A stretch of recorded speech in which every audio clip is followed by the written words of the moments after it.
السلام علیکم ورحمۃ اللہ وبرکاتہ۔ والصلاة والسلام علی رسول الکریم۔ رب اشرح لی صدری ویسر لی امری واحلل عقدۃ من لسانی یفقہوا قولی۔ بسم اللہ الرحمن الرحیم۔ آج ہم بات کرنے جا رہے ہیں، کیا عورت اعتکاف میں بیٹھ سکتی ہے اور کہاں اس کا مقام ہوگا اعتکاف میں بیٹھنے کے لیے؟ مسجد بہتر ہے یا اس کا گھر؟ حدیث کے مطابق اعتکاف جو بیٹھنے کا طریقہ صرف مسجد میں ہی ہے، چونکہ اعتکاف مسجد میں ہی ہوتا ہے۔ اس کی ڈیٹیلز چلیے اس گفتگو پہ اور روشنی ڈالتے ہیں ڈاکٹر فیض سعید صاحب۔ ثابت صحیح بخاری کی روایت ہے، آپ صلی اللہ علیہ وسلم کی ازواج مطہرات بھی اعتکاف کیا کرتی تھی، ٹھیک ہے، بلکہ آپ صلی اللہ علیہ وسلم زندگی میں بھی کیا اور آپ کی وفات کے بعد بھی وہ اعتکاف کرتی رہی، ٹھیک۔ اور حدیث کے الفاظ یوں ہیں، ام المومنین عائشہ رضی اللہ عنہا نے آپ صلی اللہ علیہ وسلم سے اعتکاف کی اجازت طلب کی اور آپ نے اجازت دے دی۔ بخاری کی روایت میں آتا ہے، آپ نے اجازت مانگی، آپ نے دے دی۔ اس طرح صحیح بخاری اور صحیح مسلم کی ایک اور حدیث میں آتا ہے کہ آپ صلی اللہ علیہ وسلم نے انہیں اجازت دی کہ انہوں نے مسجد میں خیمہ نصب کیا۔ ایک اور روایت میں کہ آپ صلی اللہ علیہ وسلم ہر رمضان میں برابر اعتکاف فرماتے تھے، حتیٰ کہ اللہ تعالیٰ نے آپ کو اٹھا لیا، ہر رمضان کرتے تھے اور امہات بھی کرتی تھی ساتھ میں۔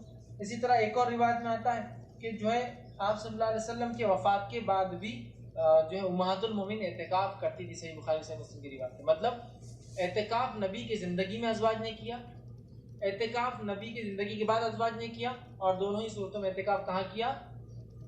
مسجد میں۔ زندگی میں مسجد میں، زندگی کے بعد بھی مسجد میں۔ صحیح بخاری کی روایت ہے، رسول اللہ صلی اللہ علیہ وسلم کے ساتھ ایک زوجہ جو ہے، جن کا ام سلمہ آتا ہے اس میں بہرحال غالباً، انہوں نے جو ہے اعتکاف کیا اور وہ استحاضہ کی حالت میں تھی۔ مطلب ایسی حالت میں بھی ازواج مطہرات اعتکاف نہیں چھوڑتی تھی۔ استحاضہ، دیکھیں، حیض کی حالت میں یا نفاس کی حالت میں اعتکاف نہیں ہو سکتا، لیکن استحاضہ وہ کیفیت ہوتی ہے کہ عورت کو حیض نہیں آتا، لیکن حیض کے بدلے بغیر کسی عذر کے خون نکلتا جو بیماری کی وجہ سے ہوتا ہے، اور جو خون حیض کا ہوتا بھی نہیں، استحاضہ۔ تو استحاضہ میں بھی امہات جو ہے اعتکاف کیا کرتی تھی۔ میں اس کے امپورٹنس بتانے کے لیے کہہ رہا ہوں کہ عورتیں بھی اعتکاف کر سکتی ہیں، لیکن عورتوں کے اعتکاف کے لیے کچھ کنڈیشنز ہیں۔ کنڈیشن فرسٹ کیا ہے؟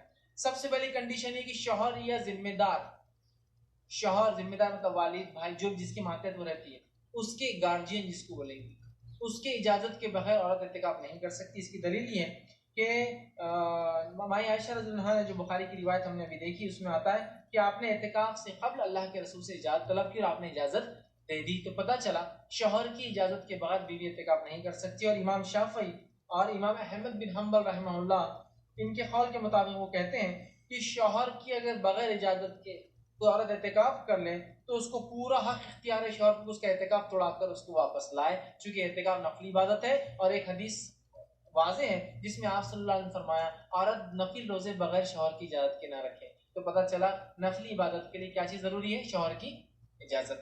تو شوہر اس کا اعتکاف توڑا بھی سکتا اگر بغیر اجازت کے رکھے کرے تو، ٹھیک ہے۔ امام شافعی اور احمد بن حنبل کا قول ہے۔ ثابت صحیح بخاری کی روایت ہے، آپ صلی اللہ علیہ وسلم کی ازواج مطہرات بھی اعتکاف کیا کرتی تھی، ٹھیک ہے، بلکہ آپ صلی اللہ علیہ وسلم زندگی میں بھی کیا اور آپ کی وفات کے بعد بھی وہ اعتکاف کرتی رہی، ٹھیک۔ اور حدیث کے الفاظ یوں ہیں، ام المومنین عائشہ رضی اللہ عنہا نے آپ صلی اللہ علیہ وسلم سے اعتکاف کی اجازت طلب کی اور آپ نے اجازت دے دی۔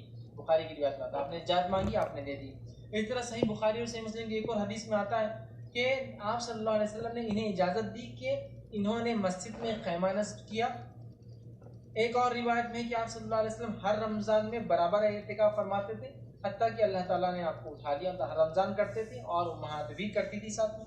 اسی طرح ایک اور روایت میں آتا ہے کہ جو ہے آپ صلی اللہ علیہ وسلم کے وفات کے بعد بھی جو ہے امہات المومنین اعتکاف کرتی تھی، صحیح بخاری صحیح مسلم کی روایت ہے۔ مطلب اعتکاف نبی کی زندگی میں ازواج نے کیا، اعتکاف نبی کی زندگی کے بعد ازواج نے کیا، اور دونوں ہی صورتوں میں اعتکاف کہاں کیا؟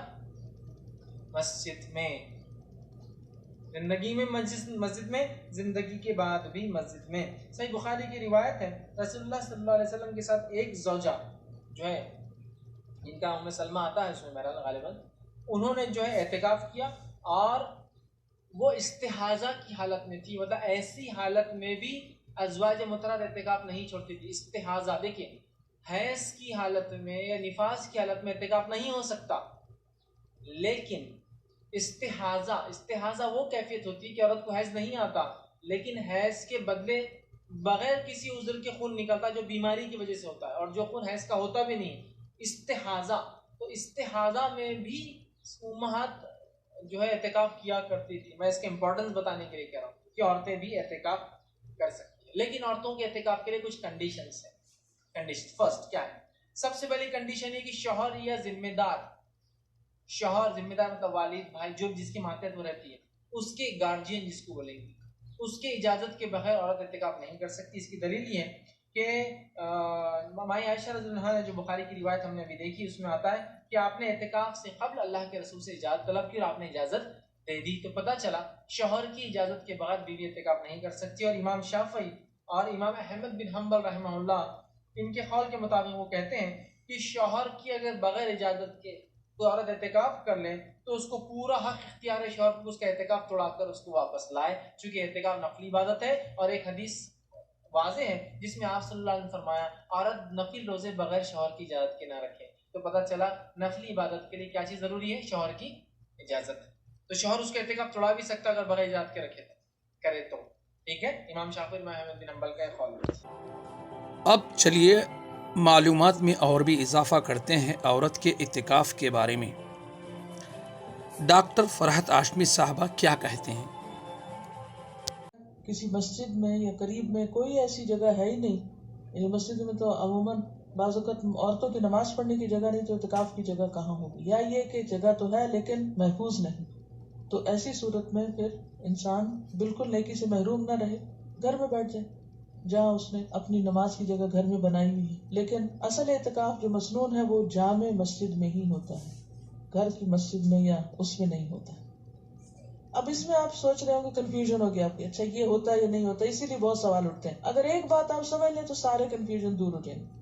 ایک ہے آئیڈیل سچویشن جو اصلی ہے، اور وہ کیا ہے؟ 10 دن کا اعتکاف روزے کے ساتھ جامع مسجد کے اندر، جس میں ساری شرائط پوری کی جائیں جو بھی بیان کی گئی، کہ باہر نہ جنازے کے لیے نہ ہی کسی اور ضرورت کے لیے، کہ مسلسل مستقل طور پر انسان وار. دوسری صورت یہ ہے کہ وہ کرنے کی یعنی اس اعلیٰ درجے کی نیکی کی تو یا ہمت نہیں یا چانسز نہیں یا کوئی چوائس ہی نہیں یا کوئی فیسلٹی نہیں، تو اس صورت میں آپ کیا کریں؟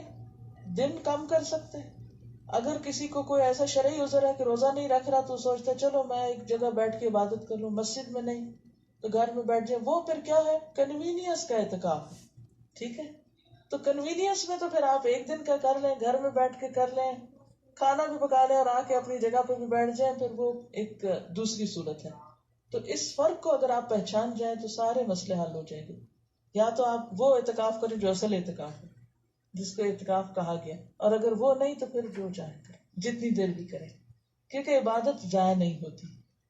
یعنی یہ گھنٹے جو چند گھنٹوں یا رات کا ہوگا، یہ ضروری نہیں ہے کہ آپ عصر کے وقت کریں یا صبح کے وقت کریں، جب بھی موقع ہو. ہاں نیت کر لیں.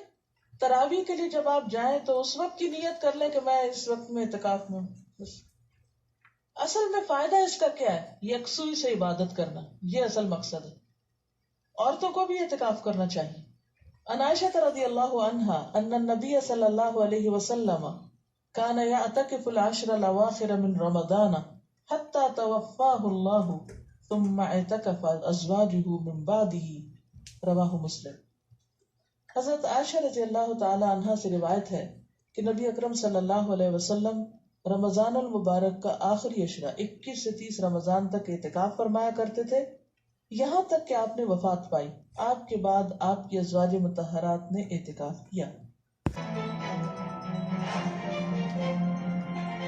الحمدللہ رب العالمین. جزاکم اللہ خیر فی الدنیا والآخرہ.